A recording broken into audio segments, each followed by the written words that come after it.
Bago natin simulan ang kwento, please like and share the video at huwag na ding kalimutang mag-subscribe.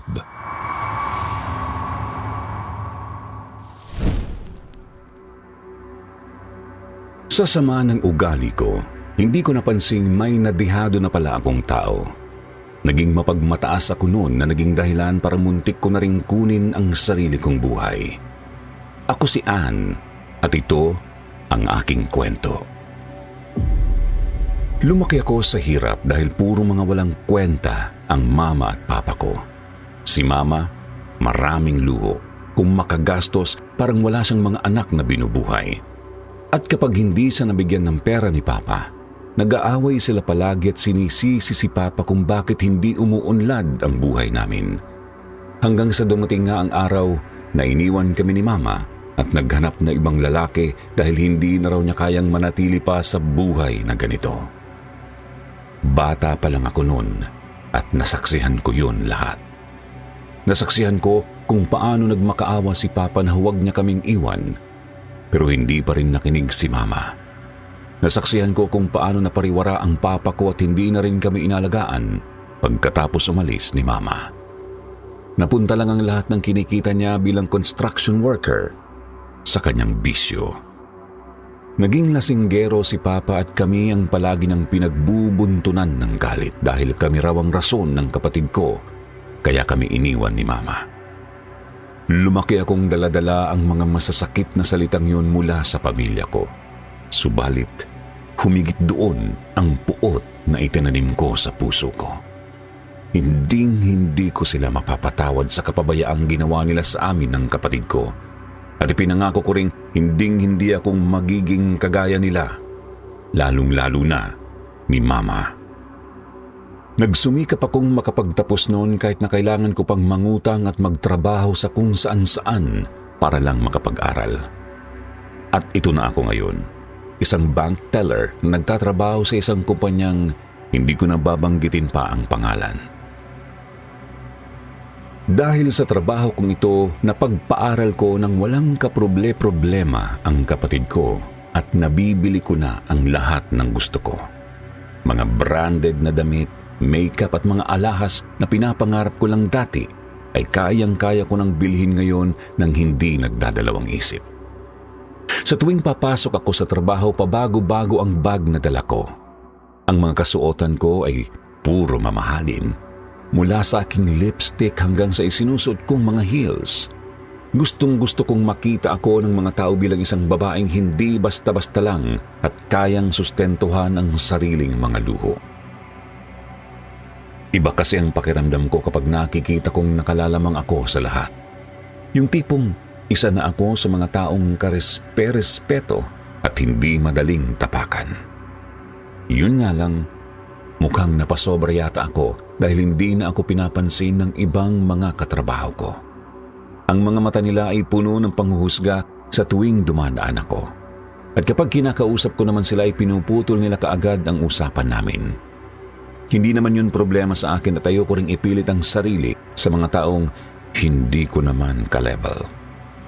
Kahit ganoon, mayroon pa rin namang mga taong nanatili sa tabi ko.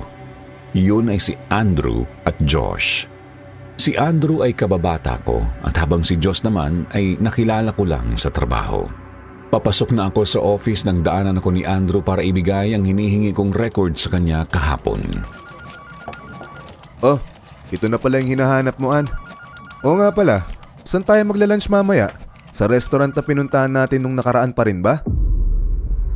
Tumango naman ako bilang pagsang-ayon dahil gusto ko ring kumain doon ulit.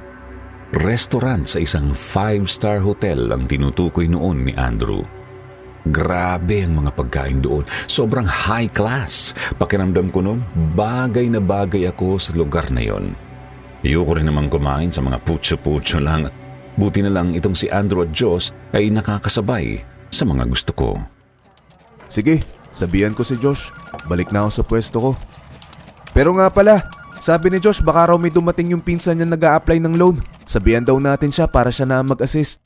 Tinanguan ko lang si Andrew, tapos nagsimula na rin ako sa pagtatrabaho. Ang akala ko isang tipikal na araw lang ulit yun, ngunit Naudlot ang normal na takbo ng umaga ko nang may isang kliyenteng sumilip sa bintana. Pawis na pawis ang kanyang mukha, tila galing siya sa initan ng araw, at ang mga mata niya ay nangingitim sa paligid. Parang ilang araw na siyang hindi natutulog. Hindi ko maiwasang mapansin ang kanyang hitsura. Ang malalalim na guhit sa noo, ang panginginig ng kanyang mga kamay, at tila ba hindi niya malaman kung saan ilalagay ang kanyang tingin. Nang iabot niya ang mga dokumento niya para sa loan application niya, halos matumba ako nang makita ko ang halagang hinihingi niya. 200,000. Mabilis kong binuksan ang kanyang account upang tingnan kung eligible ba siya para sa ganitong klaseng loan. Hindi na ako nagulat nang makita ang malaking balanse niyang hindi pa niya tapos bayaran. Bagamat kaunti na lang naman ang kanyang natitirang balance, napangiwi ako at tiningnan siya mula ulo hanggang paa. Ni hindi ko itinago noon ang pangiinsulto sa mukha ko. Sinabi ko sa kanya na hindi ko pwedeng i-approve ang loan niya dahil may balanse pa siyang natitira sa unang loan niya. Kako ay bayaran niya muna yun bago siya bumalik sa akin. Ngunit sa halip na tanggapin yun, nanatili siya sa bintana.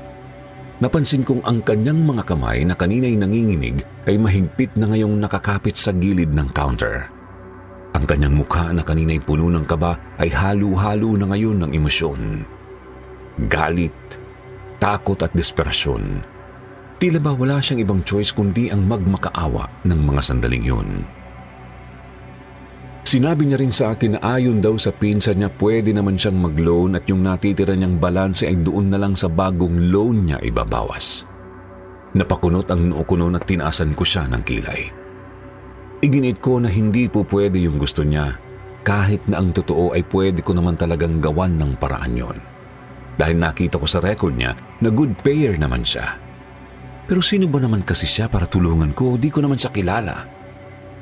Hindi ko maiwasang hindi mapansin ang kanyang itsura. Mamahalin ang kwintas sa kanyang lieg, pati na ang mga hikaw na kumikislap sa tenga niya. Naisip ko kung totoong desperado siya, bakit hindi niya isangla ang mga alahas niyang yun? Para bang hindi tumutugma ang sinasabi niya sa sinasabi ng kanyang kilos? Habang iniisip ko yun, ang kanyang mga mata ay biglang napuno ng luha. Ramdam ko ang pagyanig ng kanyang balikat habang pilit niyang itinatago ang pag-iyak. Nakatitig lamang ako sa kanya habang ipinaliliwanag niyang kailangan niya lang daw kasi talaga ang pera ngayon dahil baka raw ikapahamak niya ang sitwasyong kinasasadlakan niya ngayon. Tulungan ko raw siya dahil ako na lang ang pag-asa niya. Pero hindi ako nakaramdam ng awa. Sa totoo lang, lalo akong naiinis sa kanya dahil nakikita ko sa kanya ang imahe ng nanay ko. Ang mga luho, ang mga walang patid na paghingi at pangungutang niya noon, ang kawalan ng disiplina. Sa isip ko, si Sam at si Mama ay iisa. Pareho lang kako sila, kaya mariin pa rin akong tumanggi at sinabing hindi ko pwedeng aprubahan ang kanyang loan. Tinitigan niya ako ng matagal. Sa kabila ng panginginig ng kanyang labi at patak ng luha sa kanyang pisngi, tumalikod siya at marahang lumayo mula sa counter. Ngunit bago siya tuluyang makaalis, huminto siya at lumingon muli. Ang kanyang mga mata na kanina'y puno ng pagmamakaawa ngayon ay tila naglalaman na ng galit at hinanakit. Lumapit pa siya sa akin noon at hinawakan ang kamay ko. Ang sabi niya kapag daw hindi ko sa pinagbigyan, sisiguraduhin niyang hindi rin ako matatahimik. Oras na mamatay daw siya. Parang siyang baliw. Binawi ko sa kanya yung kamay ko tapos tumawag ako ng guard para palabasin siya. Hindi ko na rin itinago noon ang pandidiri ko sa kanya tagad akong naglagay ng alkohol sa kamay kong hinawakan niya. Pinagtinginan siya noon ng mga tao sa bangko. Napahiya siya ng gusto. Lumabas siyang bagsak ang balikat. Parang wala nga siya sa sarili noon eh. Sa kabila ng lahat, nanatili ako sa pwesto ko. Pilit na kinukumbinsi ang sarili ko na hindi ko naman kasalanan kung hindi siya eligible. Inalis ko na lang siya sa isip ko ng mga sandaling yun at nagpatuloy na sa pagtrabaho ko. Hanggang sa mag-lunch break na kami. Excited akong lumabas habang dala-dala ang bag kong kabibili ko lang last week. Tumutunog ang kumikinang na heels ko sa semento habang patakbo akong lumapit kay Andrew at Josh na naghihintay na sa akin sa labas. Nang makarating kami sa restaurant at makapag-order, kaagad kong nilantakan ang beefsteak ko. Tahimik lang kaming kumakain noon nang buksan ni Andrew ang usapan patungkol sa client ko kanina. Totoo ba, Ann? May client daw kaninang nanggugulo sa inyo? Talaga? Papaanong panggugulo ba ang ginawa? Napahinga naman ako ng malalim nang maalala ko na naman ang client ko kaninang umaga. Ikinuwento ko sa kanila kung paano ako nainis dahil sa laki ng perang gusto niyang utangin. Hindi ko napigilan ang bibig ko noon na tuluyan ng nilait ang client ko. Isa siyang gastador na hindi nag-iisip kung anong pwedeng maging kapalit sa mga gawain niya. Gastos lang siya ng gastos kahit na hindi niya naman afford ang ganoong buhay, kaya kumakapit na lang sa utang. Dagdag ko pa, sinabi ko na kung sila rin mismo ang nakakita sa babae, paniguradong parehas kami ng magiging opinyon. Ano ba name niya? Baka kilala ko pa yan. Nagawa pang magbiro ni Andrew kaya natawa rin ako. Sinabi ko sa kanila ang pangalan ng babae na itago na lang natin sa pangalang Sam. Siyempre binanggit ko rin sa kanila ang apelyido nito. Aabutin ko na sana ang inumin ko pero napatigil ako nang bigla na lang ibagsak ni Josh ang kanyang mga palad sa mesa. Sabay kaming napatingin ni Andrew dahil sa ginawa niya. Sinalubong niya ang aming titig na punong-puno ng hinanakit, lalo na sa akin. Kunot na kunot ang noo niya to the point na hindi ko mapigil ang kabahan dahil yun ang unang pagkakataong nakita kong galit na galit si Josh. Anong sabi mo? Si Sam yung pumunta sa'yo kanina? Uy, teka Josh, kumalma ka. Ba't bigla-bigla ka na lang nagagalit? Kilala mo ba yung client? Ay, shootangin na miss! Pinsan ko yun! Di ba ibinilin ko sa inyo na tawagin niyo ko kapag dumating siya? May pinagdadaanan ng pamilya nila ngayon. Kailangan na kailangan niya ang perang iloloan niyaan. Gagamitin niya yun para mawala na ang banta sa buhay niya. Ni hindi mo man lang binigyan ng option si Sam? Hindi kaagad ako nakasagot dahil sa pagtaas ng boses niya sa akin, pero ilang saglit pa ay ginantihan ko rin ang masasamang tingin niya. Wala siyang karapatang sigaw-sigawan ako dahil hindi siya ang nagpapakain sa akin. Bukod doon, malay ko bang pinsan niya pala yun? Ni hindi niya nga rin alam na ang pinsan pala niya ang pinag-uusapan namin kung hindi ko lang binanggit ang pangalan nito, kaya sino siya para sumbatan ako? Ang bilis niyang bumaligtad sa akin, kala mo naman may mababago pa siya sa pagsisigaw niya sa akin. Dinuro ko siya noon at sinabihang hindi ko na problema kung ano man ang pinagdadaanan ng pinsan niya. Bahala siyang gumawa ng paraan dahil buhay niya naman yun at labas na ako ron. Labis ko yatang ginalit si Josh noon at muntikan na niya akong sugurin kung hindi lang pumagitna si Andrew. Muntik nang matumba ang lamesa sa pagitan namin at nagsimula na ring magtinginan ng ibang mga customer ng restaurant. Imbierna, wala ka talagang puso no? Kaya ka inaayawan ng ibang workmates natin kasi basura yung ugali mo? Kala mo naman talaga kung sinong maangat sa buhay? Social climber lang naman. Tsusera ka, masyado kang sosyalera. Tangina mo, karmahin ka sana. Josh, tama na. Pinagtitinginan na tayo. Pagkatapos niyang sabihin yun ay umalis siya sa table at iniwan kaming dalawa ni Andrew. Kagad akong nilapitan ni Andrew at tiningnan ang kalagayan ko kung okay lang daw ba ako. Tumango naman ako pero ang totoo, sumakit ang kalamnan ko dahil sa mga binitiwang salita ni Josh sa akin. Hindi ko inasahang lalabas yun sa bibig niya. Tuluyan akong nawalan ng ganang kumain at naisipan na lang bumalik na sa office namin. Ang akala ko makakasalubong ko si Josh pero wala na pala siya sa office. Ang sabi ng ibang pinagtanungan ni Andrew ay hindi pa raw bumabalik si Josh galing lunch. Hindi ko na rin siya hinanap dahil paniguradong magtatalo lang kami. Kahit na ganoon ang nangyari, hindi naman ako nakaramdam ng pagsisisi sa ginawa ko. Bakit ako magsisisi? Wala naman akong ginawang mali. Ginawa ko lang kung ano ang naaangkop sa trabaho ko. Wala akong paki kung pinsan man yun ng kaibigan ko, kaya hindi ako magsusori sa mga sinabi ko. Hindi pa rin magbabago ang pananaw ko sa pinsan niya kahit na batuhin niya pa ako ng mga masasakit na salita.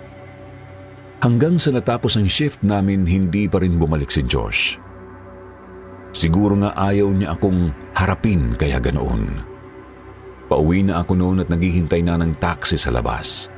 Sasabay dapat ako kay Andrew sa kanyang sasakyan pero may kailangan pa siyang puntahan noon kaya mag-isa na lang akong umuwi.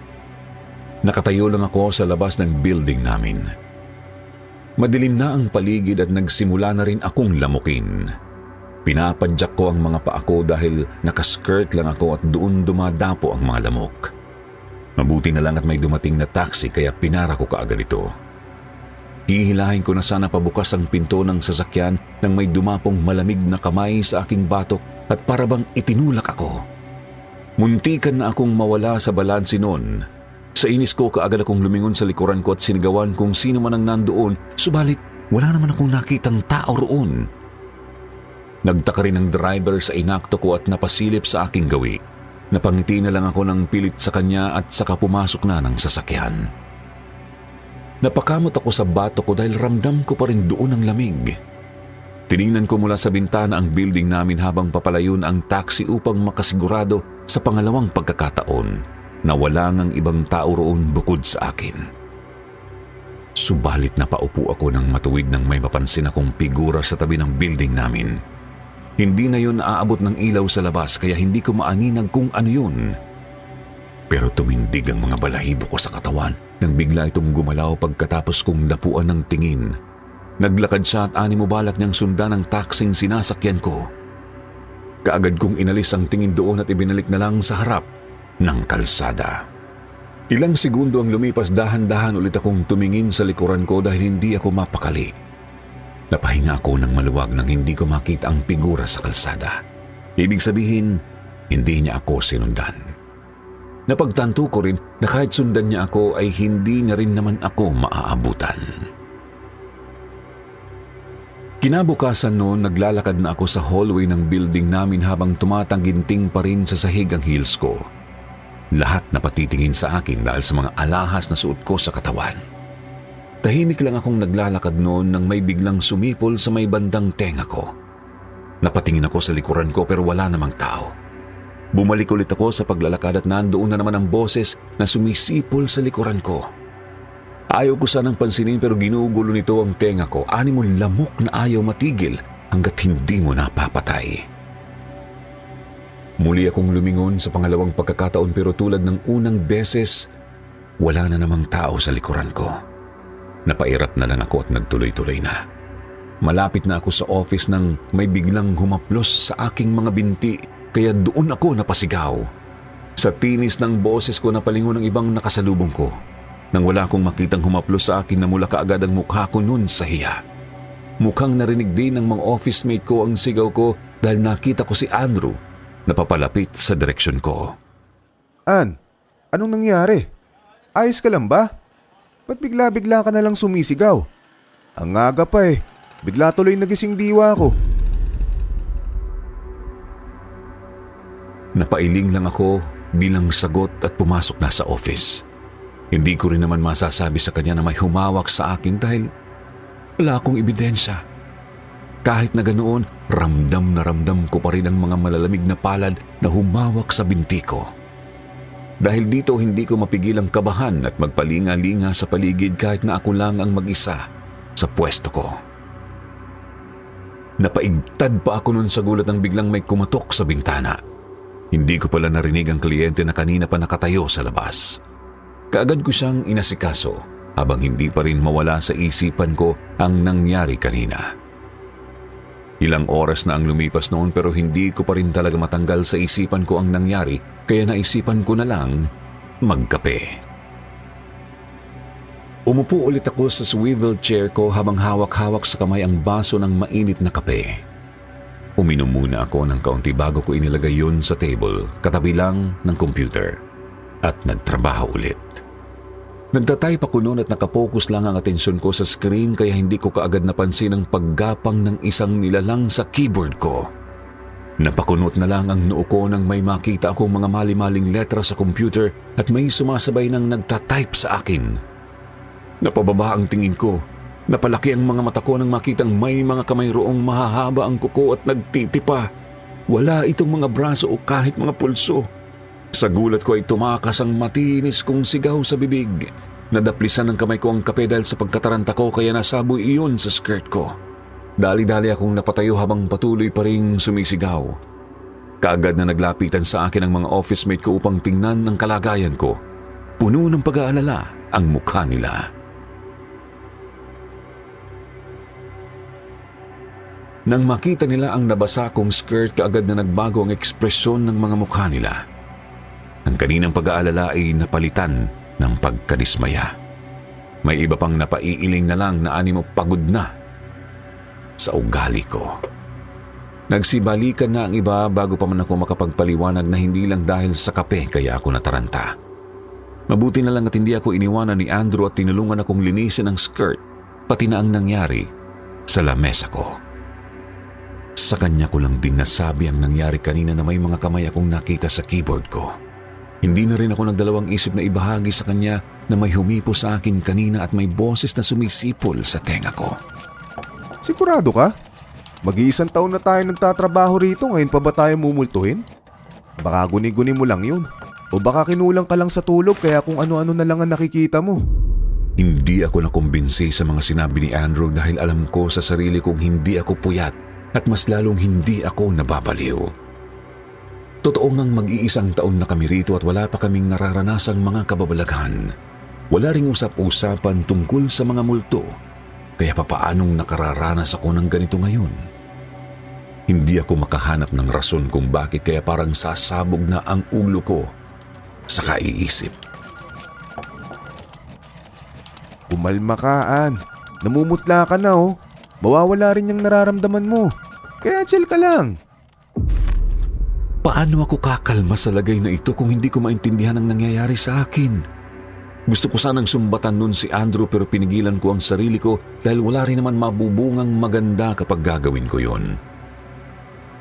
Bigla kong hinanap ang presensya ni Josh noon dahil hindi ko siya nakita simula pa kaninang umaga. Tinanong ko kay Andrew kung pumasok ba siya pero umiling ang lalaki bilang sagot. Ibig sabihin, wala si Josh. Hinahanap nga siya ng HR. Hindi rin siya nag-file ng leave of absence o kahit magpaalam man lang sa kahit sino sa atin. Pero baka papasok din yun bukas, kaya huwag kang masyado mag-alala. Kahit pasabihan akong huwag mag-alala sa kanya, medyo nabahala na ako dahil ito ang unang beses na nag-absent si Josh. Mahigpit yun pagdating sa attendance kaya nakapagtatakang wala ang lalaki. Hindi ko tuloy mapigilang isipin na baka may kinalaman ng alitang nangyari sa amin kahapon. May numero naman ako ni Josh at pwede akong mag-iwan ng mensahe sa kanya para magtanong sa kalagayan niya. Pero masyadong mataas ang pride ko noon kaya ang ending, hindi ko pa rin ginawa. Natapos naman ang shift ko na wala nang nagparamdam pa sa akin kaya kahit papaano, gumaan na ang pakiramdam ko. Nagliligpit na ako ng mga gamit ko at pagkatapos maglalakad na sana ako palabas nang hindi ko sinasadyang marinig ang usapan ni Roy at Jab, mga ka-office mate ko. Nagbubulungan silang dalawa at mukhang may pinaplanong gawin base sa ngisi ng kanilang mukha. Malapit na ang Nobyembre noon at mayroong Halloween party na magaganap sa office namin. Balak ng dalawang gumawa ng jump scare sa mga miyembro ng team. Kung sino ang mga miyembrong napili nila ay hindi ko alam. Hindi na ako nag-atubiling dinggin pa ang buong detalye at umalis na dahil naghihintay na si Andrew sa labas. Sumakay na ako sa kanyang kotse. Okay ka na ba? Tinext ko rin pala si Josh kanina kasi mukhang nag-aalala ka eh. Hindi pa nga lang niya ako nire-replyan. Isang tipid na ngiti lang ang ibinigay ko sa kanya bago ako sumandal sa upuan. Plano ko sanang umidlip muna saglit nang madaanan ng mga mata ko ang front view mirror. Mayroong isang figura ng babaeng nakaupo sa likuran. Mahaba ang kanyang buhok at maputla ang kanyang balat. Humihingal siya na parabang katatakbon niya lang sa isang marathon hanggang sa bigla na lang siyang naubo at umagos mula sa bibig niya ang dugo. Kaagad na napalaki ang mga mata ko dahil sa nakita at mabilis na napasigaw. Ang babaeng yun ay ang kliyenteng nagpumilit sa akin kahapon. Napatakip kaagad ako sa mga mata ko dahil sa takot at bigla ring napapreno si Andrew dahil sa ginawa ko. Bakit? Ano ba talagang nangyayari sa'yo, Ann? Pangatlo mo na to ngayong araw ah. Kaagad kong itinuro ang backseat habang hindi pa rin binubuksan ang mga mata. Sinabi ko sa kanyang nandoon ang pinsan ni Josh, nakatingin sa akin at dumudugo ang bibig. Hinintay ko ang magiging reaksyon ni Andrew pagkatapos niyang tignan ang likuran. Ang akala ko ay sisigaw rin siya sa takot pero isang kamay ang humila sa mga palad ko dahilan para buksan ko ang mga mata ko. Bumungad sa akin ang nakakunot na noo ni Andrew habang tinitingnan ako ng buong pagtataka. Pagkatapos ipinatong niya ang palad niya sa aking noo. Animo chine-check ang temperatura ko. Wala ka naman lagnat ah. Anong nangyayari sa'yo? Walang tao sa likuran, Ann. Tayo lang dalawa nandito. Ba't naman bigla-biglang mapupunta sa sasakyan ko ang pinsan ni Josh? Dahil sa sinabi niya, napatingin kaagad ako sa backseat. At tama nga siya. Walang kahit anino man lang ang nakaupo roon. Napahinga na lang ako ng malalim noon dahil ako rin ay hindi alam kung ano ang isasagot kay Andrew. Hindi ko maipaliwanag ang nangyayari sa akin. Buti na lang at hindi nagpumilit si Andrew na magtanong kaya hindi ko na rin pinilit pa ang sariling magsalita. Dumating ako sa bahay na sobrang antok na kaya hindi na ako nakapaghapunan at tuluyan ng nakatulog. Madaling araw pa lang noon pero nagising na kaagad ako na siyang ikinagulat ko. Bandang alas 6 kasi ako nagigising kaya nakapagtatakang alas 4 pa lang, mulat na ako. Dahil din dito maaga rin akong nakadating sa trabaho. Tahimik pa ang building at ako lang ang mag-isang naglalakad sa hallway. As usual, rinig na rinig ang mga yabag ko sa sahig dahil sa suot kong heels. Hindi pa man ako nakakarating sa office. Sumuot na naman sa aking tenga ang boses ng sumisipol. Napatigil ako sa paglalakad noon upang pakiramdaman kung saan yun nanggaling. Hindi na ako natutuwa sa mga naririnig ko kaya lumingon ako sa aking likuran. Kaagad ko ring pinagsisihan yun nang makitang may tao roong nakatayo. Nabitawan ko ang aking bag nang makilala ko kung sino yun. Yun na naman ang pinsan ni Josh na si Sam. Kung kagabi ay dumudugo ang kanyang bibig, ngayon naman ay ang buo na niyang mukha na animo na baril ang ulo niya at rumaragasa roon ang dugo. Napaliguan ang puti niyang damit hanggang sa umabot ito sa sahig at magkalat. Matinis akong napasigaw sa napapaos ko ng boses at kaagad na napatakbo palayo nang magsimula itong maglakad sa direksyon ko. Ang boses na sumisipol sa tenga ko ay nawala at napalitan iyon ng mga salitang, "Pautang." Nasa tingin ko ay tinig niya. Kulang na lang ay lumuwa na sa dibdib ko ang kinakabahan kong puso. Sa pagmamadali ko natapilok ako kaya napabagsak ako sa sahig. Tumama ang mukha ko roon dahilan para mapadaing ako. Ang mas malala pa ay nakagat ko ang dila ko kaya ramdam ko sa loob ang pagdurugo nito. Ipinigit ko na lang ang mga mata ko noon habang nagsisisigaw upang humingi ng tulong. Tumaas ang lamig sa likuran ko kaya hindi ko sinubukang lumingon sa takot na baka naandoon si Sam. Bakit siya nagpapakita sa akin? Bakit ganoon ang itsura niya? Hindi ko maintindihan kung ano ang nangyayari sa kanya. Ann? Ann! Bakit nakahilata ka riyan? Okay ka lang ba? Uy! Ann! Dumating si Andrew na kaagad na tinulungan ako. Nanghihina ang tuhod ko at sumasakit din ang natapilok kong paa kaya wala siyang ibang choice kundi ang kargahin ako at paupuin sa pinakamalapit na upuan. Dumating din kasunod niya si Roy at Jab, nagulat sa nangyari sa mukha ko.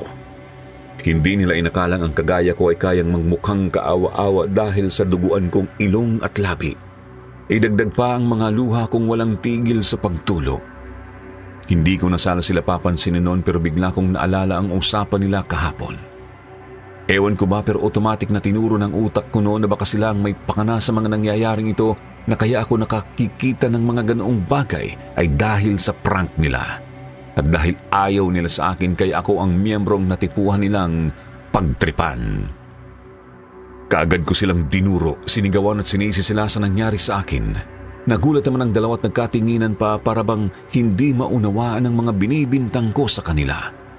Si Andrew rin ay nagulat sa lumabas sa bibig ko. Teka lang, Ann. Sigurado ka ba? Kararating lang nilang dalawa kaya paanong sila ang may gawa nito sa'yo?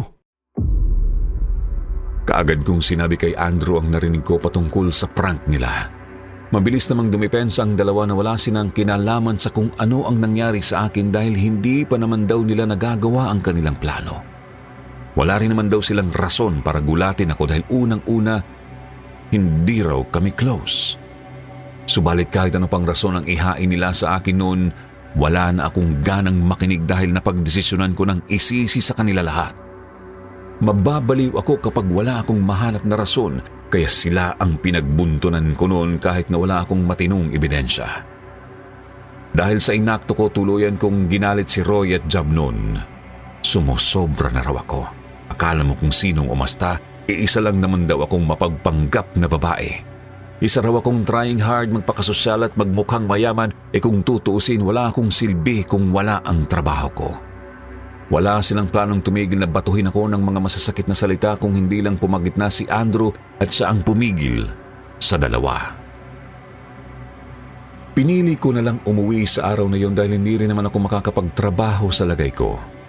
Nagpa-check up muna ako bago ako hinatid ni Andrew pauwi. Gusto kong umiyak ulit dahil nanunuot ang sugat sa dila, ilong at labi ko. Nilagyan ko na rin ito ng ice para hindi masyadong mamaga.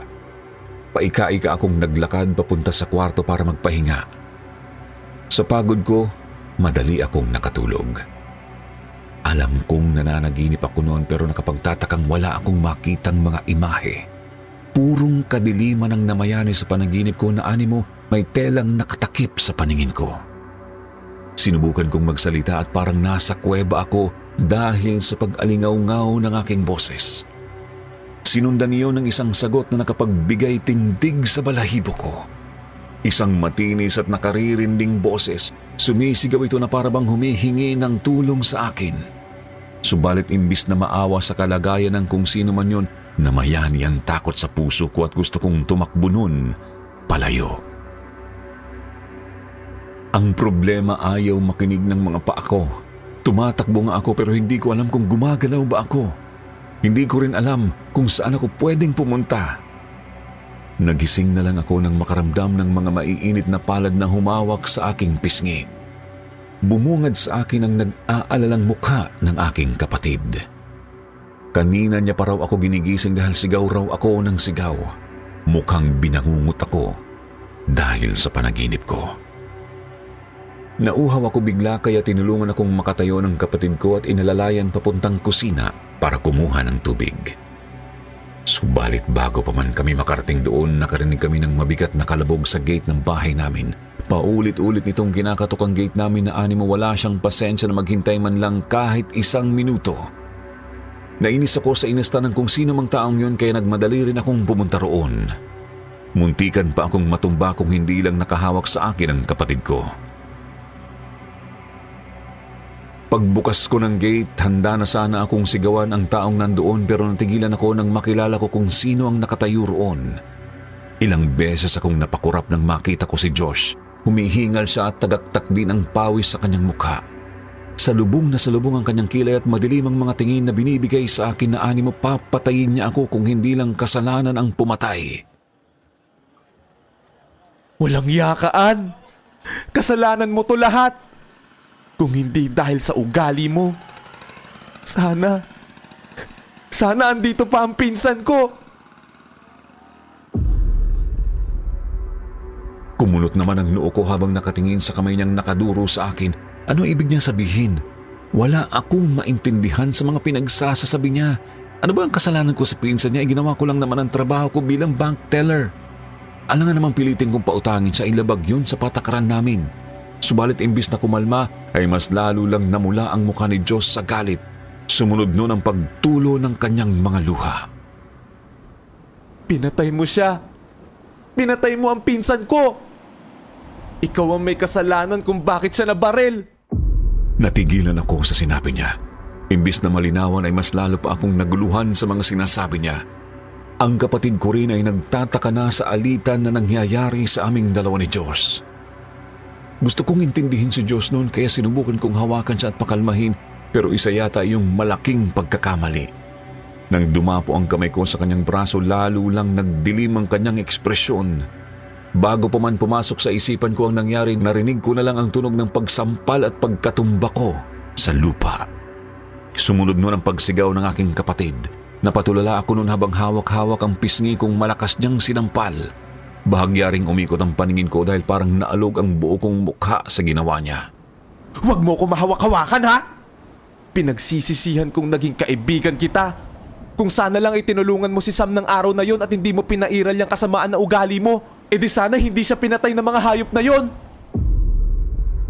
Tuluyang humagulgol si Josh sa harapan ko habang walang tigil akong sinisisi sa kamatayan ng kanyang pinsan. Ang nangyari pala, pinatay ang kanyang pinsan ng mga lalaking nakamotor na dumaan sa kanilang lugar nung nakaraang araw.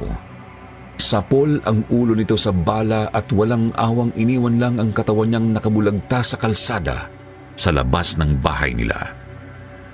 Ang pinsan pala niya ay umutang sa isang sindikato dahil nangangailangan na siya ng pera noon para sa tuition ng kapatid niya sa kolehiyo. Siya na kasi ang bumubuhay dito.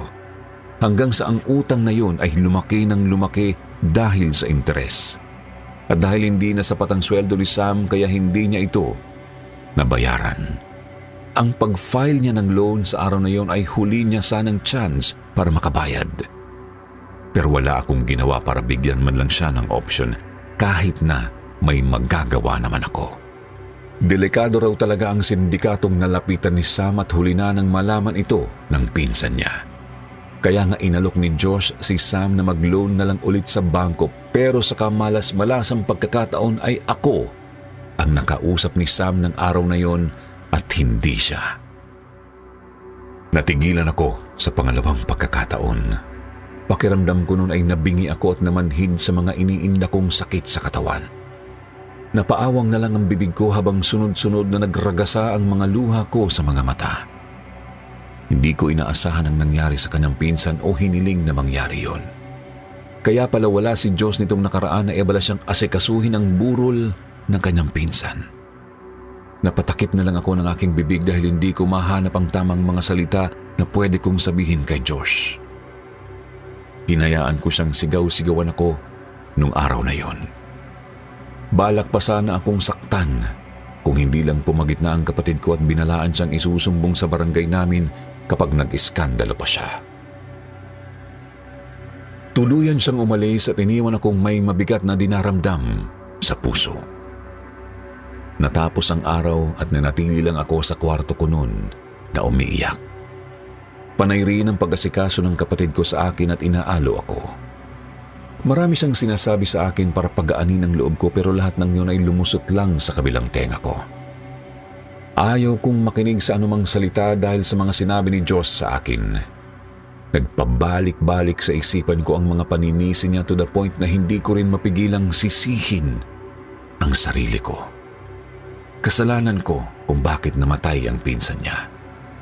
Kung pinakinggan ko lang siya noon at hindi kaagad nag-assume sa estado ng buhay niya, baka hindi ito nangyayari ngayon. Malalim na ang gabi at tinabihan ako ng kapatid kong matulog. Mahimbing na siyang natutulog sa tabi ko pero ako ay naiwang mulat at nakaupo sa kama.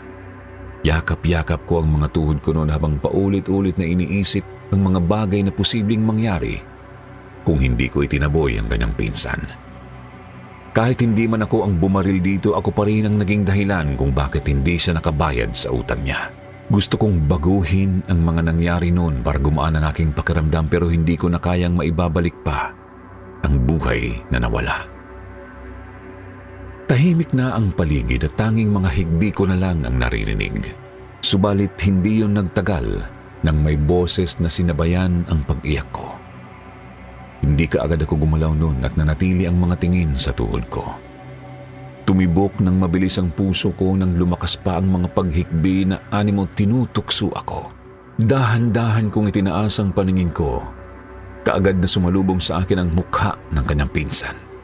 Nakaupo ito sa harapan ko habang nakanganga ang dumudugo nitong bibig. Impit akong napasigaw nang hinawakan ng malamig niyang kamay ang aking paa at dumaloy roon ang kanyang malagkit na dugo. Kaagad ko siyang sinipa ng ilang beses upang tanggalin ang pagkakahawak niya hanggang sa malaglag ako sa kama. Dali-dali akong gumapang palayo sa kanyang direksyon habang nagsisigaw na lubayan niya ako. Nanginginig ang mga kamay kong hinawakan ang cabinet bilang pagsuporta sa pagtayo ko. Binuksan ko yon para sana magtago subalit ang kanyang katawan ang sumalubong sa akin. Matinis itong sumigaw sa mukha ko. Ramdam ko ang pagtalsik ng iilang dugo sa aking mukha na naging dahilan upang tuluyan akong manghina at mapabagsak sa sahig. Nawala lang ang kanyang sigaw nang marinig ko ang boses ng kapatid ko sa aking likuran. Hinarap niya ako at hinawakan ang magkabilang braso ko para tanungin sa nangyayari. Kaagad ko namang hinawakan ang mukha ko at marahas itong pinunasan habang paulit na sinisigaw ang salitang dugo. Mabilis na hinawakan ng kapatid ko ang mga palad ko dahil nasusugatan na ang mukha ko sa madiin kong pagpunas. Hindi ko napansing kinakalmot ko na pala ang sarili ko. Naramdaman ko na lang ang pagyakap ng kapatid ko sa akin at paulit-ulit na sinasabing magiging okay rin ang lahat. Subalit nung mga oras na yon, hindi na ako naniniwala pang magiging okay pa ako. Kaya ginugulo ako ng multo ng pinsan niya ay dahil sa kasalanang ginawa ko. Kaya siya nagpapakita sa akin upang ipaalam sa akin ang kamalian ko at dapat ko iyong pagbayaran. Malabong tantanan niya ako hanggang sa magdusa ako. Baka nga maya-maya ay magpakita na naman siya ulit, kaya kahit anong pilit kong matulog, mulat na mulat pa rin ang diwa ko. Nakamatsyag na rin sa akin ang kapatid ko pagkatapos niya akong ibalik sa kama. Hindi ko alam kung anong oras na yon nang makaramdam ako ng matinding uhaw.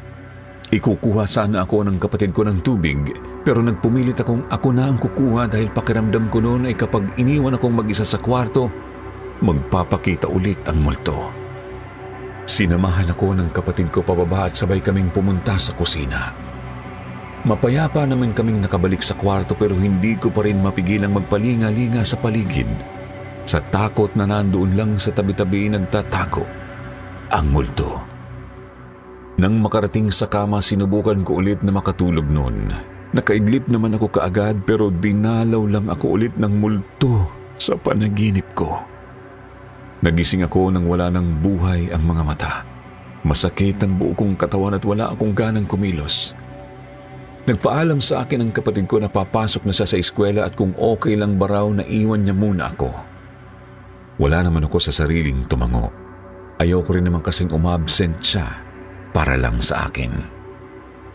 Tuluyan akong naiwang mag-isa habang nasa kama pa rin at nakaupo. Hindi pa ako nakapaghihilamos at ang buhok ko ay parang bruha pa sa gulo. Nasa trabaho na sana ako sa mga ganitong oras pero parang kinuha lahat ng multo ang motibasyon kong magtrabaho. Sa tuwing naiisip ko ang mga nangyari nung nakaraan, ang multong nagpapakita sa akin at ang kasalanan kong nagawa sa kanya ay hindi ko mapigilan ang sariling manginig. Paulit-ulit kong iniikot ang tingin ko sa paligid para makasigurong wala ang multo. Iisipin ko pa lang na magpapakita ulit siya sa akin ay gusto ko na lang mamatay. Nang pumasok sa isipan ko ang salitang yun, parang may bumulong sa akin na, oo, yun ang gusto niyang mangyari sa akin. Hindi ko na mahulaan noon kung ang isipan ko pa ba ito o ang tinig na ng multo ang naririnig ko. Subalit sigurado akong parehas lang sila ng sinisigaw. Ang tapusin na ang buhay ko. Napunta ang tingin ko sa nakabukas na bintana ng kwarto ko at dahan-dahan akong naglakad papunta roon. Siguro nga tama itong naiisip ko na mas mabuting mawala na lang ako bilang kabayaran sa pagkamatay ng pinsan ni Josh. Siguro ganoon ang hinihiling ng lahat na mamatay na rin ako kagaya ng nangyari sa kanya at baka sa kanya lang din ako tatantanan kapag ginawa ko ito. Ewan ko pero ibang klaseng kapayapaan ang naramdaman ko nung maisip kong magpakamatay. Walang pagdadalawang isip kong itinungtong ang paa ko sa bintana. Pakiramdam ko noon ay yun ang magiging kaligtasan ko kapag namatay ako. Ipinikit ko ang mga mata at nagganda na sa pagtalon. Ang akala ko yun na ang magiging katapusan ko pero may mga braso na lang na yumakap sa aking bewang at hinila ako palabas at hinila ako paalis sa bintana. Napabagsak ako sa sahig at ganoon din ang taong dumating. Sunod kong narinig ang boses ni Andrew. Ano sa tingin mo ang ginagawa mo, Ann? Magpapakamatay ka ba, ha? Diyos ko, kung hindi lang ako tinawagan ng kapatid mo para pumunta rito, baka hindi na kita naabutan pa. Nung marinig ko ang galit niyang boses, para akong natauhan noon sa binalak kong gawin. Doon ko lang naramdaman ang mabilis na tibok ng puso ko at ang nagraragasang emosyon sa loob-loob ko. Nagraragasa ang mga luha ko sa mga habang niyakap ng mahigpit si Andrew. Lahat ng takot ko, pagsisisi at pagod ko sa mga nangyayari ay binuhos ko lahat sa iyak na yon. Sinumbong ko lahat kay Andrew ang mga kababalaghang naranasan ko kahit pa hindi niya ako paniwalaan. Sinabi ko rin sa kanya ang pagdalaw ni Josh kahapon at kung paano niya ako sumbatan sa nangyari sa kanyang pinsan. Nagulat si Andrew sa nalaman dahil sa rin ay hindi inaasahan yun. Hindi pa rin kasi bumabalik si Josh at wala pa itong pakita sa office namin. Inalo muna ako ni Andrew at dinamayan hanggang sa tuluyan akong huminahon. Mugtong-mugto na ang mga mata ko noon sa kakayak at tuyong-tuyo na rin ang lalamunan ko. Nang tuluyan na akong matahimik, doon na nagsalita ulit si Andrew patungkol sa sitwasyon ko. Naiintindihan kita, Ann. Alam kong hindi mo rin yun ginustong mangyari. Pero hindi na natin yun maibabalik pa. Tsaka hindi rin magiging okay ang lahat kapag nagpakamatay ka. Ano na lang ang mangyayari sa kapatid mo kapag iniwan mo siya? Hindi kaagad ako nagsalita noon nang mamuuna naman ang mga luha sa mga mata ko. Naisip ko ang mga araw kung gaano ako kahirap para lang mapunta sa ganitong estado ng buhay. Mauuwi lang sa wala ang lahat kapag nagpakamatay ako. Ang kapatid ko na nakaasa pa sa akin ngayon ay posibleng maghirap ulit kapag nawala ako. At gusto kong saktan ang sarili ko noon dahil nakalimutan ko ang mga bagay na yon. Masyado na kasi akong nadala sa nangyayari sa akin kaya tanging pagtakbo lang ang pumasok sa aking isipan. Sa tulong ni Andrew, tuluyan akong huminahon at matingnan ang sitwasyon ko ng may kalmadong pag-iisip. Napagdesisyonan kong harapin ang kasalanang nagawa ko. Gusto kong humingi ng tawad kay Josh at sa kanyang pamilya. Gusto ko nang pumunta sa oras na yon pero pinigilan ako ni Andrew. Dahil mas mabuting hintayin ko munang gumaling ako, lalo na't hirap pa akong magsalita dahil sa sugat sa dila at maglakad dahil sa natapilok kong paa. Sinunod ko naman ang gusto niya. Dumaan ang 1 linggo at bumuti na ang estado ng katawan ko. Hindi pa tuluyang gumaling ang mga sugat ko pero kahit papaano ay nababawi ko na ang lakas ng katawan ko. Ginugulo pa rin ako ng multo ng pinsan niya gabi-gabi at magsisinungaling ako kapag sinabi kong hindi na ako natatakot. Araw-araw pa rin akong umiiyak dahil hindi ko kayang masanay sa presensya niya. Nang makapaglakad na ako ng maayos, hindi ko na pinatagal pa. Nagpunta na ako sa bahay nila Josh. Nandoon pa rin ang inis sa kanyang mukha at parang anytime ay masasampal na naman niya ulit ako. Buong sinsirong humingi ako ng tawad sa kanya dahil sa nagawa ko.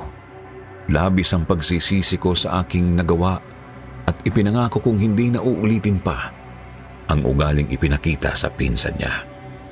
Masyado akong naging mapagmataas sa sarili na parabang nakakalamang sa lahat ng bagay to the point na nakalimutan ko na kung saan ako nanggaling. Gagawin ko ang lahat ng gusto ni Josh, mapatawad niya lang ako pero itinaboy niya lang ako at saka binantaan. Hindi pa kita kayang harapin ngayon, Ann. At mas lalong hindi pa kita kayang patawarin. Kaya kung pwede, huwag ka na magpapakita pa sa akin kahit kailan. Hindi ko na rin ipinilit ang sarili ko kay Josh dahil hindi ko rin naman siya mapipilit na patawarin ako. Alam kong nagluluksa pa siya sa pagkawalan ng kanyang pinsan kaya tatanggapin ko ang mga salita niya. Mabigat man sa pakiramdam pero mas mabuti na yon kaysa baliwalain na lang ang maling bagay na nagawa ko. Dadalhin ko na lang ang konsensyang ito sa kalooban ko hanggang sa mamatay ako. Naisipan ko ring mag-resign sa pinagtatrabahuan ko at humanap ng iba dahil hindi pa rin ako tinatantanan ng multo ng pinsan niya kahit na humingi na ako ng tawad. Naisip ko na baka kulang pa ang ginawa ko kaya ko napagdesisyonan yun. At tama nga ako dahil doon lang nawala ang panggugulo niya nang tuluyan akong umalis sa pagiging bank teller.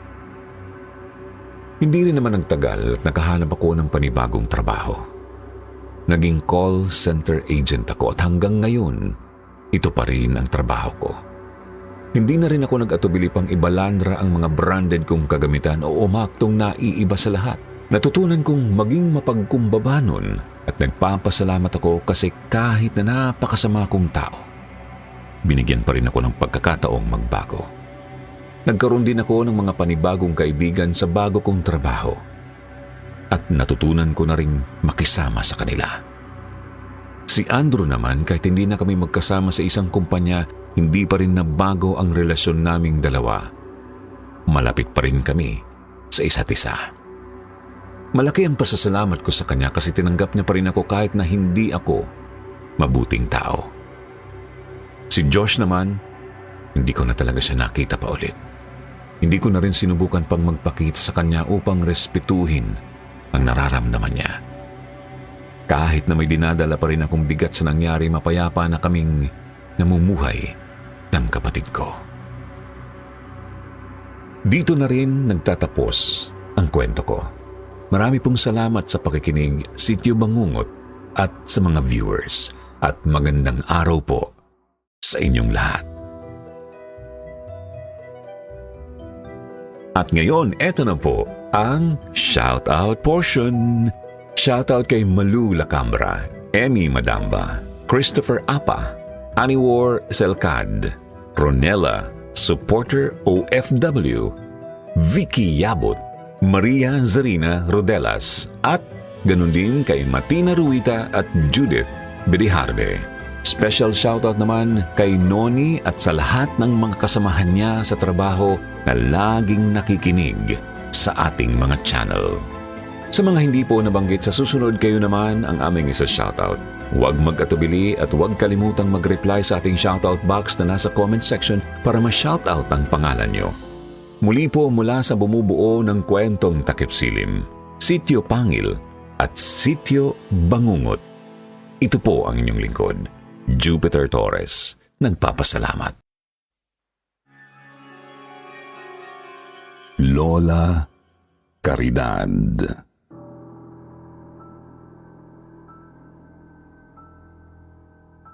For all those who are listening today, dito sa isa na yata sa pinakamagandang YouTube channel sa Pilipinas na Sityo Bangungot, binabati ko kayo ng isang magandang araw sa inyong lahat.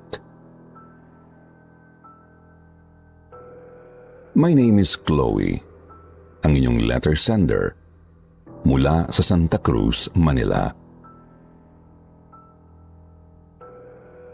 Growing up, masasabi kong lumaki ako sa isang komportableng buhay.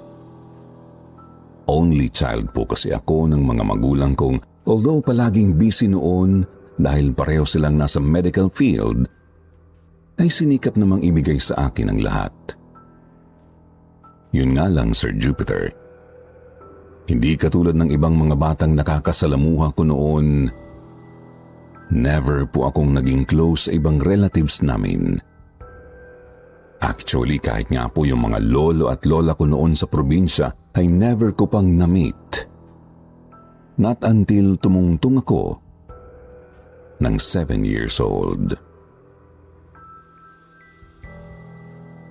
College students pa lang po kasi ang parents ko nang maisipan nilang magsama hanggang sa mabuntis na nga ng daddy ang mami ko.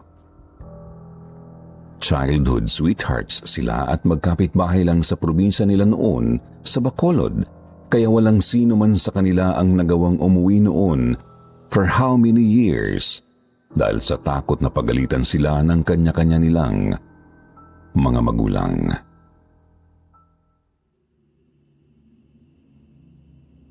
Finally, on my 7th birthday, nag-decide na po noon ang parents ko na sa wakas ay ipakilala ako sa mga lolo't lola ko. Umuwi kami ng Bacolod at mabilis ko naman pong nakasundo ang mga relatives ko, maliban na lang po kay Lola Caridad, ang nanay ng mami ko. Mabait naman po si Lola Caridad. Soft-spoken, palangiti, malambing, pero aaminin kong natakot ako sa kanya nang malaman kong isa po pala siyang faith healer. Ang tingin ko po kasi noon sa mga taong may ganong kakayahan, hindi special kundi nagtataglay ng mga evil powers. Siguro po dahil na rin sa impluensya ng mga comic books at horror stories na hilig kong basahin noon na madalas ay ipinuportray bilang masama o kaya ay may kapangyarihang itim na nagiging paraan para magawa rin nilang labanan ang iba pang masasamang nilalang sa mundo. At kinalakihan ko na po ang paniniwalang yun. Until almost 5 years ago, nag-decide po si Lola Caridad na tumira na lang sa Manila. Kasama namin nina Mami at Daddy. Matanda na po kasi siya at wala na ring makakasama sa probinsya dahil nag-asawa na rin po ang mga uncle at aunties kong naiwan doon. Isa pa, it was also a smart move since nasa medical field nga po sina Mami at Daddy at matututukan nila ang kalusugan ni Lola Caridad na nang panahong pong yun ay talagang medyo humihina na. Oh, heto na ba ang apo ko? Chloe, ikaw na ba yan? Oh, Nay, si Chloe na yan. First day niya po kasi ngayon sa trabaho. Tingnan niyo, office girl ang dating ng apo niyo. Medyo natulala ako nang umuwi ako sa bahay namin ng gabing yun. Hindi ko kasi alam ang tungkol sa pagtira sa amin ni Lola Caridad. Kaya nabigla ako. Oo nga, ang ganda-ganda mo, apo. Salamat po. Nangyakapin ako ni Lola Caridad, Sir Jupiter. Medyo nakaramdam po ako ng awkwardness, kaya lumayo agad ako. Hindi ko talaga magawang ilapit ang sarili ko sa kanya. Nawiwirduhan at natatakot po talaga ako sa fact na isa siyang faith healer. Hindi ko rin po maintindihan kung bakit kailangan niyang gawin yun gayong hindi naman mahirap ang pamilya namin. May kaya rin naman po kasi sila eh. Malawak ang lupa nila sa probinsya. May-ari po sila ng ilang mga pampasadang tricycle doon tapos may poultry farm at piggery pa sila. Ang sabi naman po ni Mama sa akin, ginagawa lang yun ni Lola Caridad as a part of our family's tradition. Mga albularyo daw po kasi ang ninuno ni Lola Caridad, kaya pinagpapatuloy niya ang panggagamot up until now. Sige po, Mami, Daddy, Lola, papasok po muna ako sa kwarto, medyo pagod po ako eh. Ha? Hindi ka man lang ba kakain muna, apo? Halika, kumain na tayo ng sabay-sabay. Hindi na po. Busog pa naman po ako. Kumain po ako bago umuwi. Nagsisinungaling pa ako kahit na ang totoo po ay kumakalam na talaga noon ang sikmura ko. Ayaw kong kasabay si Lola Caridad. Ganun ba? Sige, apo.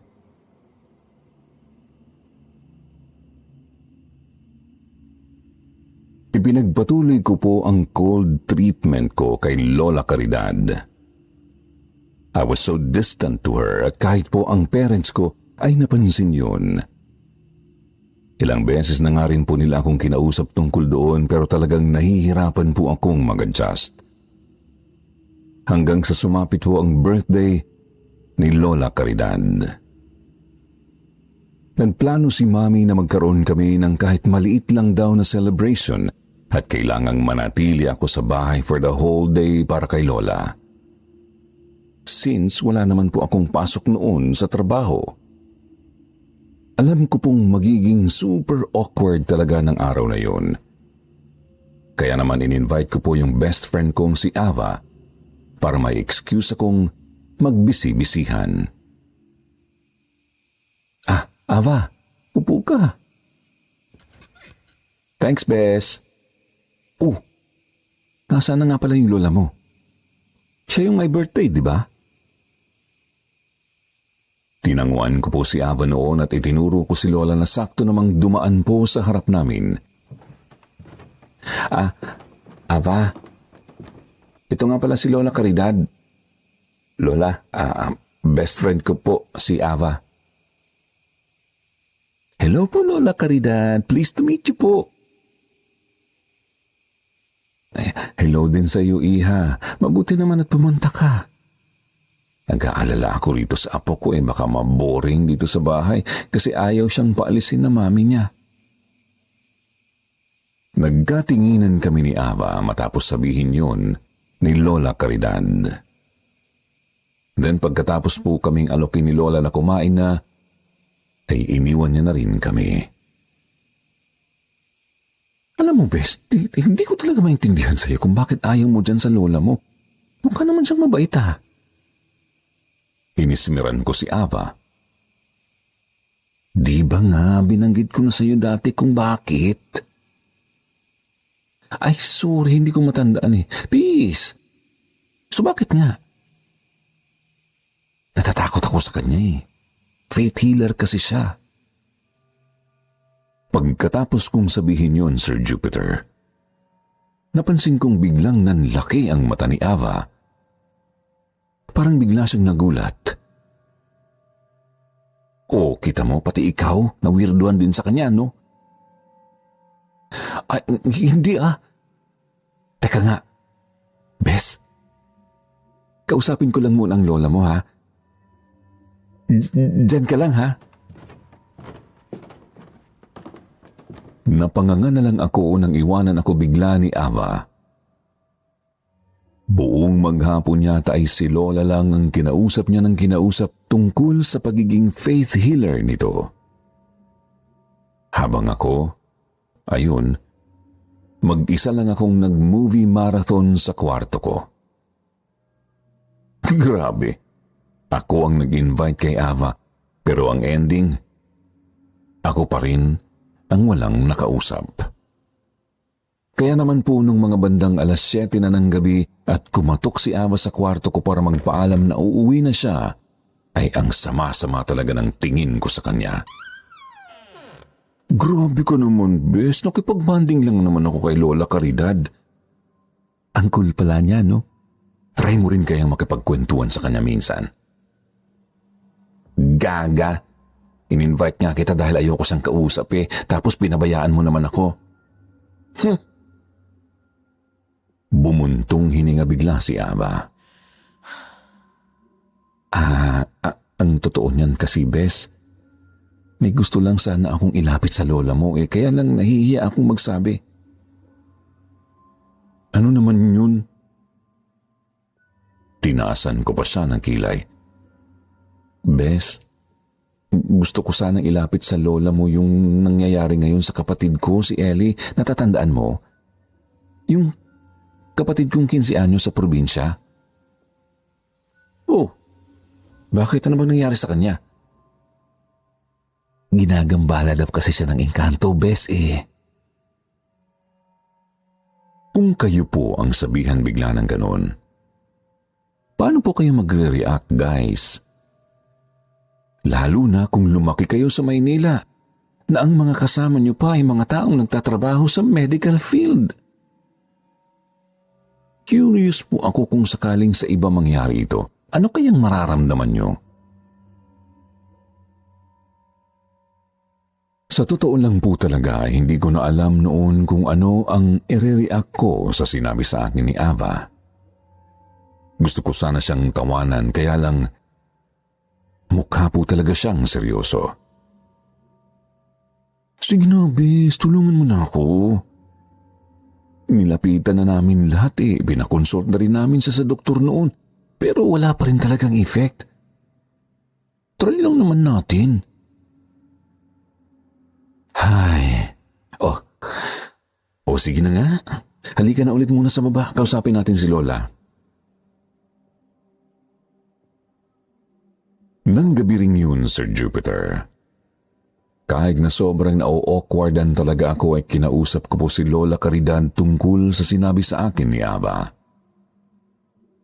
Hindi ko talaga iniisip na ganun kaseryoso yung kasong inilalapit niya raw kay Lola. Kaya hinayaan ko na lang. Kung simpleng naengkanto lang naman, sige, puntahan natin ang kapatid mo, Iha. Talaga po, Lola? Naku, maraming salamat po. Walang anuman yun, Neng. Masaya nga ako't kahit papaano ay makakatulong ako sa apo ko. So, ganun na nga ang ginawa namin. Kinabukasan, pagka-uwi ko galing sa trabaho, since morning shift naman ako, sinundo kami ni Ava. Gamit ang nirentahan niyang sasakyan, pauwi sa kanila sa Laguna. Medyo marami pong pasikot-sikot bago kami nakarating kina Ava. Ginabi na rin tuloy kami. Ang dami pang dinaanan, nagtaka nga po ako kasi medyo malayo pa pala yung kanila sa pinaka-city. Kala ko pa naman that time ay parang Manila na rin sa Laguna na almost lahat ng lugar ay very accessible na. Meron pa rin po palang mga lugar doon na kumbaga parang liblib pa. Hindi nga lang po katulad ng sa mas malalayong probinsya.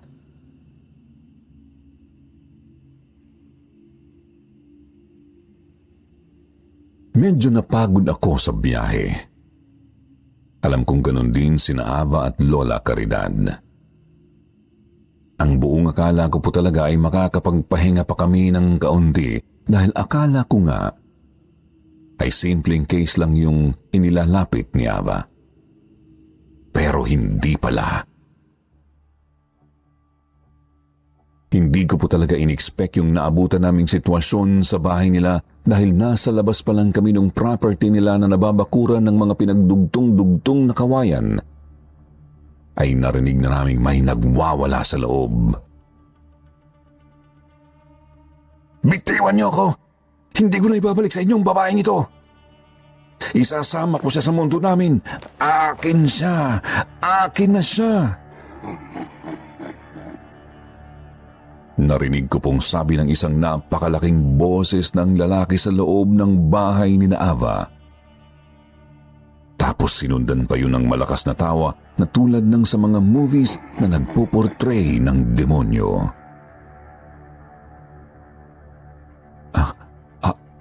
Ava? Anong nangyayari sa loob? Medyo kinabahan tuloy ako dahil sa mga narinig ko. Sasagot pa lang sana si Ava. Pero nakita naming dali-dali nang pumasok si Lola dun sa bakuran ni Ava. Sinundan na lang tuloy namin siya papasok sa loob dahil medyo nahiya ako sa ginawa ni Lola. Pero pagpasok namin sa loob ng bahay, Sir Jupiter, halos lahat ng ibang nararamdaman ko napalitan ng takot at kilabot na mabilis pong gumapang sa buong katawan ko. Literal ko pong naramdamang biglang nagtayuan ang balahibo ko nang makita ko si Ellie, yung kapatid ni Ava, na nakasampa sa pader ng bahay nila na parang gagamba habang tumatawag gamit ang malalim at malagong boses na yun. Diyos ko po, Ineng.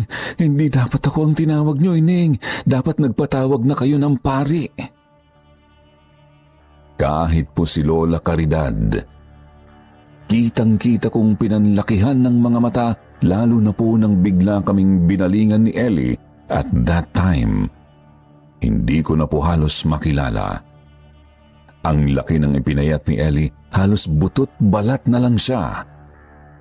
Tapos ang itim po ng ilalim ng mata niya. Nilalabas niya rin po yung dila niya na kulay itim na rin dahil parang may lupa yung loob ng bibig niya. Nakakadiri. Nakakatakot. Lalo na po nung maya-maya bigla po siyang umusog ng pwesto at bumuelo hanggang sa nagulat na lang kami dahil bigla niyang dinambahan ang ate Ava niya. Hindi ako nakagalaw noon, Sir Jupiter.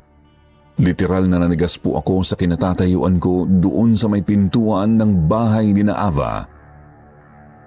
Nakatitig lang ako kay Ellie habang pilit niyang sinasakal ang ate niya.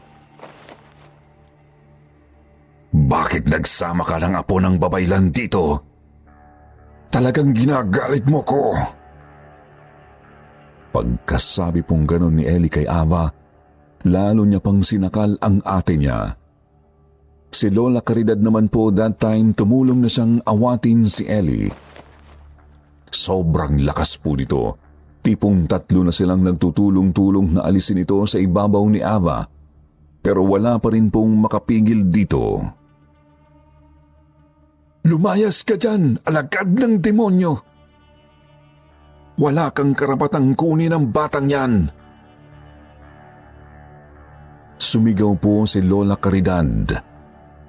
Pagkatapos ay itinulak niya ng malakas si Ellie na agad pong tumalsik papalayo.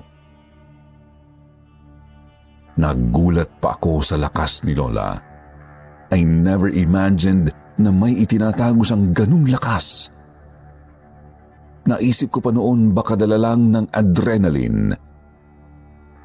Sumagot naman ho yung nilalang sa loob ng katawan ni Ellie. Tinitigan niya muna si Lola Caridad ng masama saka siya nagsalita. Ikaw na matanda ka. Wala ka ring karapatang palayasin ako sa katawan ng batang ito. Ang taas naman ang tingin mo sa sarili mo. Bigla pong ngumisi si Lola. Tapos may kinuha siyang rosary sa loob ng bulsa niya. Nang ilabas niya po yun, parang natakot naman yung engkanto dahil nakita po naming napaatras yun bigla. Hindi naman ako ang magpapalaya sa iyo eh. Nandito ako para hindi mo magawa ang gusto mo sa batang ito. Gusto mo akong subukan? Sige. Tingnan natin kung hanggang saan ang kakayahan mo. Para pong biglang nag-iba ang tingin ko kay Lola Caridad. Hindi ako sanay na makita siyang nakangisi at parang nagyayabang. Malayong malayo po doon sa pagiging soft-spoken at malambing na lolang lagi niyang ipinapakita sa akin. Bigla pong parang naging cool si Lola sa paningin ko. Pero nagulat kami sa sunod na ginawa ng engkanto. Bigla po siyang sumunggab tapos kinagat niya yung braso ni Lola Caridad. Sobrang lalim. Nakita ko po na talagang humiwalay yung balat ni Lola Carina sa braso niya dahil parang karne yun na pinunit mula sa laman niya. Lalapitan ko po sana si Lola Carina para tulungan siya pero bigla po siyang sumenyas na huwag daw akong lalapit. Tapos nakita ko na lang po na hinipa niya yung noo ni Ellie at tumalsik na naman ito palayo. Gagawin ko kung anong makakaya ko. Pero kailangan tumawag na kayo ng pari ngayon din. Ako na ang bahala rito. Binilinan po ni Lola ang parents ni na Ava at Ellie na mabilis naman nilang sinunod. Hindi ako pinayagan ni Lola na sumama sa bayan para tumawag ng pari. Dahil sabi po niya ay baka gamitin daw ako ng engkanto laban sa kanya. Mas mapoprotektahan daw niya ako habang nandun ako malapit sa kanya. Hindi raw ako maaano ng engkanto.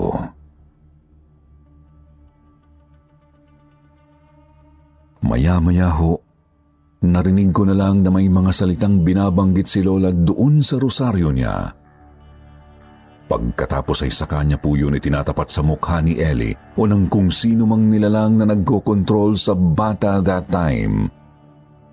Sigaw ng sigaw yung engkanto para po siyang nasasaktan sa bawat salitang binibitiwan ni Lola Caridad na hindi ko naman maintindihan. Hanggang sa bigla pong nawalan ng malay tao yung katawan ni Ellie dahil sa sobrang panghihina. Doon po kami nakakuha ng pagkakataon para itali siya sa sofa. Ginamot ko yung braso ni Lola since marunong naman po ako ng first aid. Pero habang ginagawa ko yun, tinanong ko siya, "Lola, bakit hindi mo nalang tuluyang palayasin yung engkanto sa katawan ni Ellie? Mukha naman pong kaya niyo eh." Pero ngumiti lang po si Lola. Pagkatapos ay malumanay niya akong sinagot, "Hindi pwede, Apo. Wala kaming karapatang gawin yun. Dahil ang mga taong isinugo ng Diyos lang ang maaaring gumawa nun. Ang mga katulad kong albularyo, guide lang ang kaya naming ibigay. Kumbaga sa medical term, first aid lang kami. Pero pagdating sa mga ganitong kaso ay may mga tao talagang naka-assign na gumawa nito. Naiintindihan mo ba ako, Apo?" Tinanguan ko po si Lola. Pero pagkatapos noon bigla ko siyang niyakap. Hindi ko alam kung anong nangyari sa akin pero parang at that moment, sobrang na-appreciate ko po si Lola. Bigla nga po akong nagsisi na ngayon ko lang nakita yung halaga ng ginagawa niya.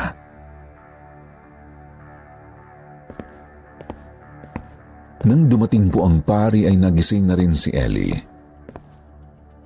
Although hindi na po kailangan pa ng isang mas matinding gamutan dahil pagkakita pa lang po ni Ellie sa pari ay nawalan ito ulit ng malay. Ang sabi ni Lola kusa na raw pong umalis yung engkanto dahil alam naman daw nitong wala sang choice. Luckily, dumating kami noon on time.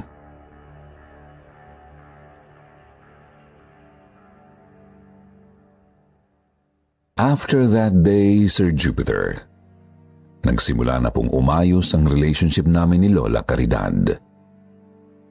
Doon na rin po kasi ako nagsimulang maging open sa kanya. Although noong una po ay medyo nahihiya pa rin akong lapitan siya dahil nga po sa mga ipinakita ko sa kanya noong una.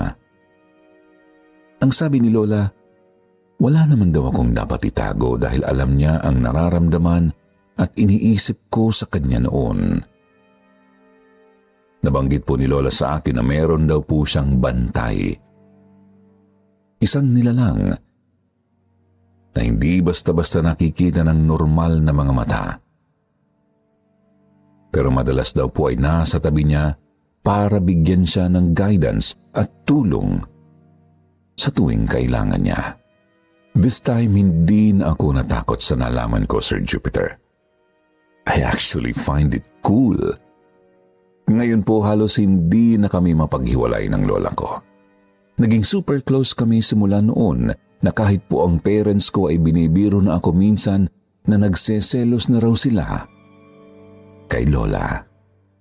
Anyway, tungkol naman po kay Ellie, maayos na po siya ngayon. Magkasama na nga sila ng ate Ava niya sa apartment dito rin sa Maynila. Kamakailan lang po ay graduate na siya ng college. Ngayon, nagte-training na siya sa company na pinagtatrabuhoan ko rin bilang HR representative. Thank God maganda po ang nangyari after that tragic, horrifying night. I am now 26 years old and a certified Lola's girl. Bago ko po tapusin ang kwentong ito ay gusto ko lang magpasalamat sa inyo in advance, Sir Jupiter, at sa mga taong nasa likod ng Sitio Bangungot. Salamat sa pag-feature nyo ng kwento naming ito ng lola ko. And thank you everyone for listening. Have a blessed day at hanggang dito na lang po. Chloe.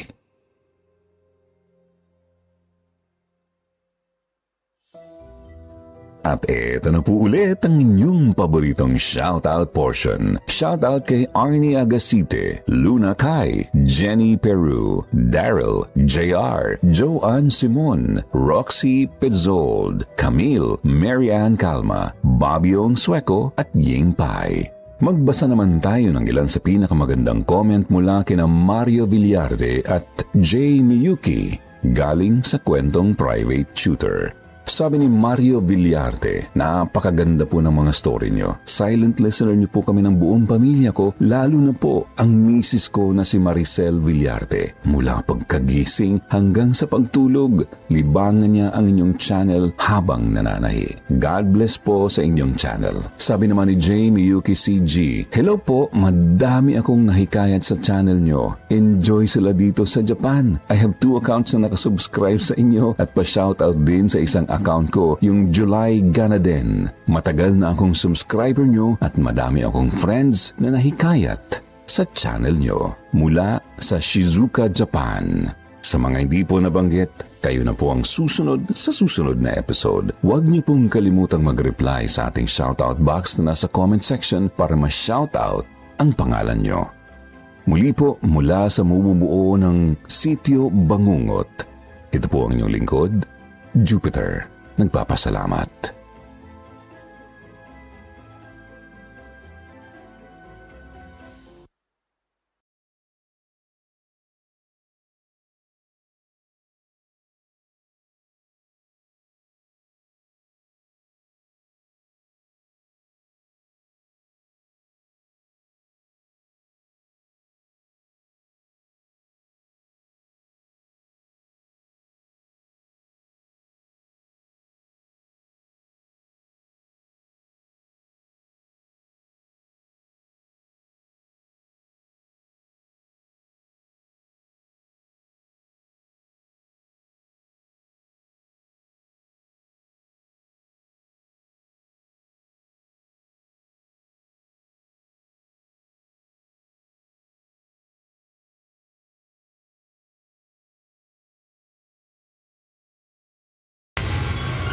Bago natin simulan ng kwento, please like and share the video.